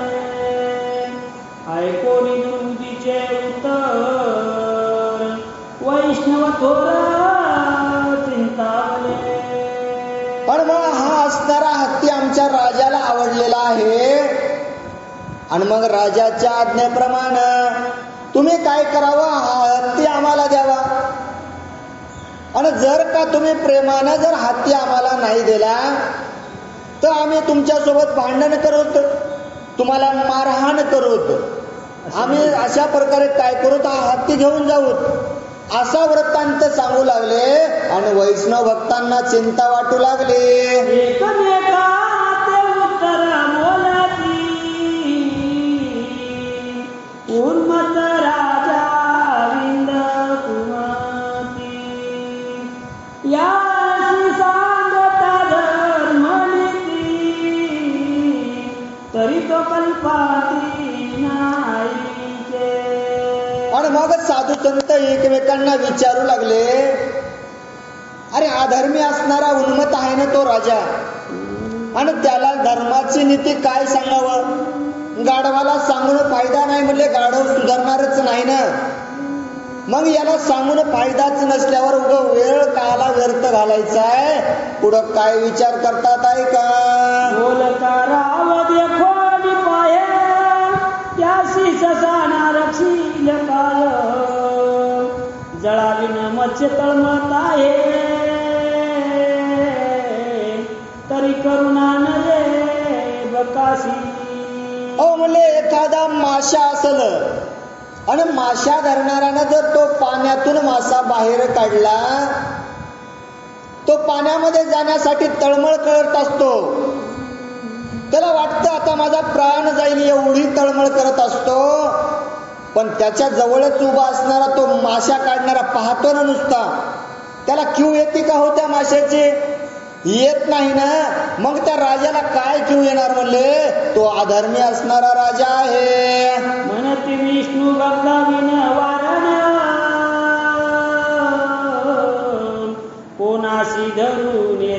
जाण स्पर्शता त्या लागून टाकील मारून क्षण मात्र. आणि मग सांगू लागले अरे बाबा हा उन्मत असणारा हत्ती आहे आणि याला धरायची कोणाची ताकद आहे का? नाही ना म्हणले. वैष्णव भक्त पाहिजे, भगवंताचा भक्त पाहिजे, मुखामध्ये रामनाम पाहिजे, गळ्यामध्ये तुळशीचे पवित्र माळ पाहिजे आणि तेव्हाच या हत्तीला धरता येईल. नाहीतर काय करेल म्हणले हा हत्ती मारून टाकल्याशिवाय राहणार नाही. आयुष्य बोलता वैष्णव भक्त धरू पाहती राजदूत गजना टोपेची निश्चित मारू पाहता निज क्रोधे. आणि मग अशा प्रकारे त्या ठिकाणी सांगितलं भक्तांनी, त्या वैष्णवांनी, त्या यांनी वैराग्यांनी त्या सेवकांना सांगितलं बाबा हे तुम्हाला धरू देणार नाही. ते म्हणले आम्ही कमी नाहीत, आम्ही राजाचे सेवक आहात. आणि मग ते त्या हत्तीला धरण्याचा प्रयत्न करू लागले, पण उन्मत असणारा हत्ती क्रोधमान झाला आणि त्यांना मारण्याचा प्रयत्न करू लागला. राजापाशी जाऊन सकळ सांगती वर्तमान म्हणती विष्णू भक्ता वाचून नाकळे वारण कोणाशी. आणि मग पाहिला हत्ती तर जवळ येऊ देत नाही, मारल्याशिवाय राहणार नाही. म्हणले आता काही कामाचं नाही, जाऊन राजाला सांगावं लागल. राजाकडे गेले आणि सांगू लागले ऐक ना राजा हो, ऐका ना राजा हो, अहो तुम्ही सांगितलं हत्ती आणायचा, पण तो हत्ती असा आहे वैष्णव भक्ताशिवाय कोणालाच जवळ येऊ देत नाही आणि त्याच्यासाठी वैष्णव भक्त लागेल आपल्याला. वैष्णव भक्त सेवक सांगू लागले वचन ऐकून निरूपणात महाताशी सांगत से युक्त तू वैष्णव वेश धरून निश्चित जाई त्वरित त्यापाशी. आणि राजाने ऐकलं अरे म्हणलं हे सोपं आहे ना, हे काय अवघड आहे काय? काहीच अवघड नाही ना. अहो प्रधानाला बोलिले प्रधानजी अहो एक काम करावं लागल. काय काम करायचं राजा? अहो तुम्हाला वैष्णव भक्तांचा वेश परिधान करायचा आहे आणि कुठं त्या हत्तीच्या जवळ जायचं आहे. अवश्य म्हणून त्या वेळा कंठी घातल्या तुळशी माळा लावून या गोपी चंदन टिळा कृष्णा गोपाळा जपतसे. आणि काही हरकत नाही ना म्हणले. अहो राजा तुमची आज्ञा आहे आणि मला वैष्णव भक्त होण्याचा मान मिळत आहे, काही हरकत नाही. प्रधानानं सांगितलं गळ्यामध्ये तुळशीची माळ घातली, कपाळावरती गोपी चंदनाचा टिळा लावला, पितांबर सवळं नेसलं आणि मुखामध्ये आता मारा मारा म्हणायचं, राम राम म्हणायचं. ओवाल्या पळासारखं चालतं ना, राम येत नाही मारा म्हणल्या देवाची भक्ती होईल ना. आणि मुखामध्ये त्या कृष्ण रामाचं रामकृष्ण हरी कशासाठी? लोभासाठी का होईना पण भगवंताचं नाव घेऊ लागला. उन्मत तुपटे झाला विष्णू भक्त वारणापाशी जाऊन त्वरित मुखी जपत कृष्ण. हो मनामध्ये उन्मत झालताना अहो मला हत्ती धरण्याचा मान मिळत आहे, वैष्णवांचा भक्त मी दिसत आहे, आज भगवंताचं नामस्मरण करत आहे. कोणाजवळ गेला? हत्ती जवळ गेला आणि रामकृष्ण हरी म्हणू लागला. वारणापाशी येऊनिया धरू पातसे नवला ह्या अंतर्यामी कळाले तया की कपटे काया पालटली. आणि मग भगवंताचं नामस्मरण करू लागला आणि हत्तीला दिसावून वरून माळा घातल्या होत्या ना, गोपी चंदनाचा टिळा लावला होता मोठाच्या मोठा. मला हत्तीला दिसावं त्याला वाटावं ना मी वैष्णव भक्त आहे. जवळ गेला, हत्तीला धरण्याचा प्रयत्न करू लागला, पण त्याला सुद्धा कळलं हे कोण आहे. अहो एक कपटी आहे ना म्हणले, कपटी आहे अंत मला सगळं कळून येतं ना. मग हत्तीने सुद्धा विचार केला की बाबा हे कपटानं माझ्या जवळ आलेला आहे. आणि हत्ती काय करतो आहे का? बरी मुखी नाम जपतो पाही म्हणून उपाय न चले काही वारणे त्याची धरिता ते समयी कपटे लवलाई आकळीत. अरे जरी मुखामध्ये तू कपटानं होईन का त्या भगवंताचं नामस्मरण करत आहेस ना, अरे त्याला सगळं कळतं रे. अरे तू काय केलंस या जीवनामध्ये त्याला सगळं कळतं. हे सोंग करून तो लोकांना भक्ती दाखवायलास ना, हे सुद्धा त्याला कळतं.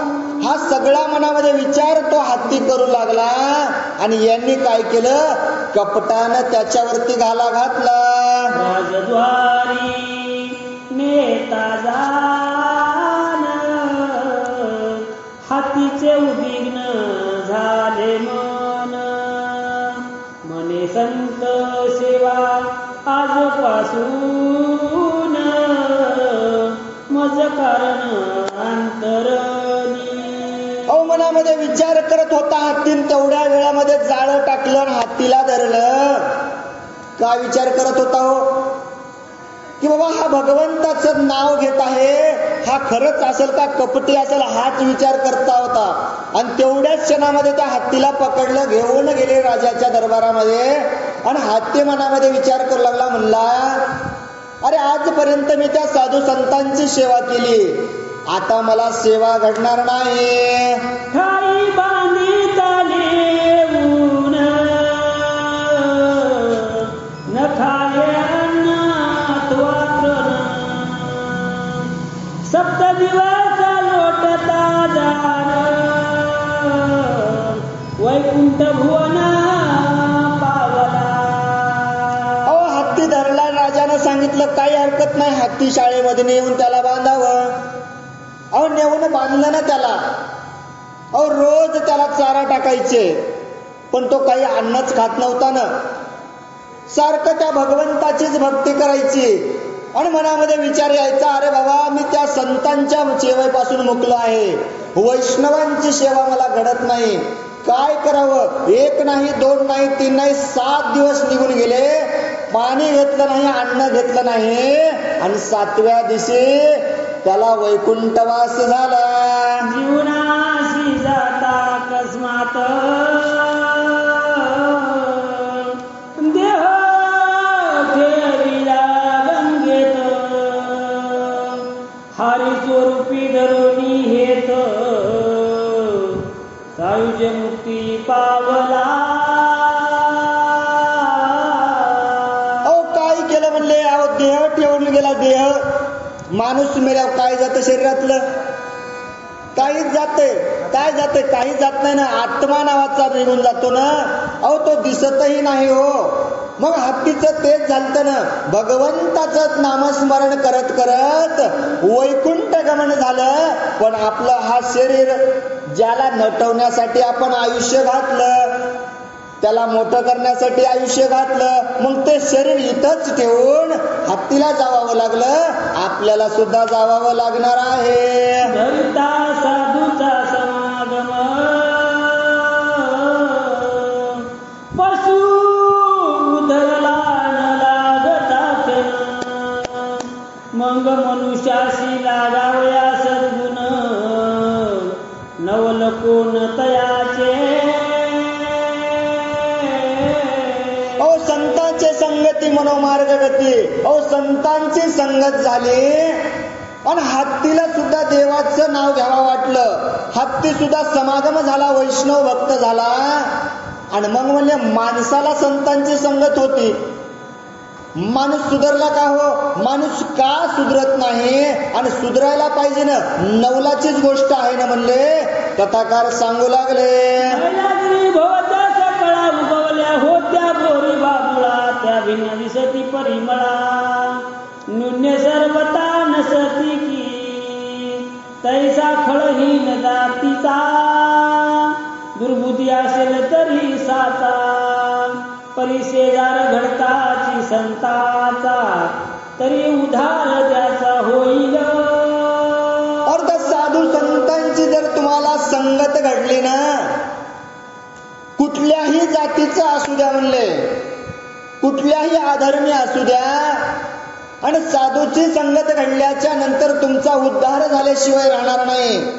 तुमच्याला त्या भगवंताची भेट झाल्याशिवाय राहणार नाही ग्रंथकार सांगू लागले. म्हणून या भक्त कथा सुरसवानी सभाग्य श्रोते ऐका करणी पुढे मीराबाईशी चक्रपाणी संकट जे कोणी पावतील.